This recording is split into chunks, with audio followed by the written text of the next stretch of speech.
सृष्टि की कहानी। उत्पत्ति। अध्याय 1। पद 1 से अध्ययन 2 का 3 पद तक। आरंभ में परमेश्वर ने सारे संसार को बनाया। पृथ्वी का कोई रूप नहीं था, उस पर कोई जीवन भी नहीं था। चारों तरफ अंधकार था, चारों तरफ जल ही जल फैला हुआ था। परमेश्वर का आत्मा जल के ऊपर मंडराता था। तब परमेश्वर ने कहा, उजियाला हो। तब उजियाला हो गया। परमेश्वर ने जो देखा उससे वह प्रसन्न हुआ। तब उसने उजियाले को अंधकार से अलग किया। संध्या समाप्त हुई और सुबह हो गई। वह पहला दिन था। तब परमेश्वर ने कहा, आकाश बन जाए, और ऐसा ही हो गया। इस प्रकार परमेश्वर ने आकाश बनाया। संध्या समाप्त हुई और सुबह हो गई। वह दूसरा दिन था। तब परमेश्वर ने कहा, आकाश के नीचे जल एक जगह इकट्ठा हो जाए और भूमि दिखाई दे, और ऐसा ही हो गया। उसने भूमि को पृथ्वी और जल को समुद्र नाम दिया। इससे परमेश्वर प्रसन्न हुआ। तब परमेश्वर ने कहा, पृथ्वी पर तरह तरह के पेड़ पौधे, कुछ बीज वाले और कुछ फल वाले उगें, और ऐसा ही हो गया। इससे परमेश्वर प्रसन्न हुआ। तब संध्या समाप्त हुई और सुबह हो गई।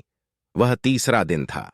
तब परमेश्वर ने कहा, दिन को रात से अलग करने के लिए आकाश में ज्योतियां हों। वे आकाश में चमकें, जिससे पृथ्वी पर प्रकाश हो। साथ ही वे दिनों, वर्षों और ऋतुओं को भी बताएं। और ऐसा ही हो गया। तब संध्या समाप्त हुई और सुबह हो गई। वह चौथा दिन था। तब परमेश्वर ने कहा, जल में तरह तरह के जीवित प्राणी हों, हवा में सब प्रकार के पक्षी हों, और ऐसा ही हो गया। समुद्र के सब जीवित प्राणियों और सब पक्षियों के उन्हीं के समान छोटे बच्चे भी थे। परमेश्वर उनके लिए सब कुछ अच्छा ही अच्छा चाहता था। तब संध्या समाप्त हुई और सुबह हो गई। वह पांचवां दिन था। इस प्रकार परमेश्वर ने सब प्रकार के जानवर बनाए और वह प्रसन्न हुआ। तब परमेश्वर ने कहा, अब हम मनुष्य को बनाए, वे हमारे समान होंगे। वे मछलियों और पक्षियों पर अधिकार रखेंगे। वे बड़े और छोटे जानवरों पर भी, जो पालतू और जंगली हैं, अधिकार रखेंगे।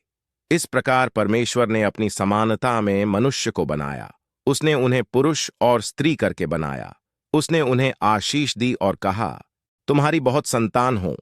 वे पृथ्वी पर चारों तरफ फैल जाएं और उसकी देखभाल भी करें।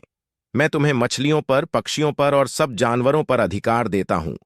मैंने तुम्हें खाने के लिए सब प्रकार के बीज और फल दिए हैं। सब जानवरों और पक्षियों के खाने के लिए घास और पौधे होंगे। और ऐसा ही हो गया। परमेश्वर ने जो कुछ बनाया था सबको देखा, और वह बहुत प्रसन्न हुआ। तब संध्या समाप्त हुई और सुबह हो गई। न वह छठवां दिन था। इस प्रकार संसार का बनाना समाप्त हुआ। सातवें दिन तक परमेश्वर ने सब कुछ बनाकर पूरा कर लिया। तब उसने विश्राम किया। सातवें दिन को परमेश्वर ने विशेष दिन और विश्राम का दिन ठहराया।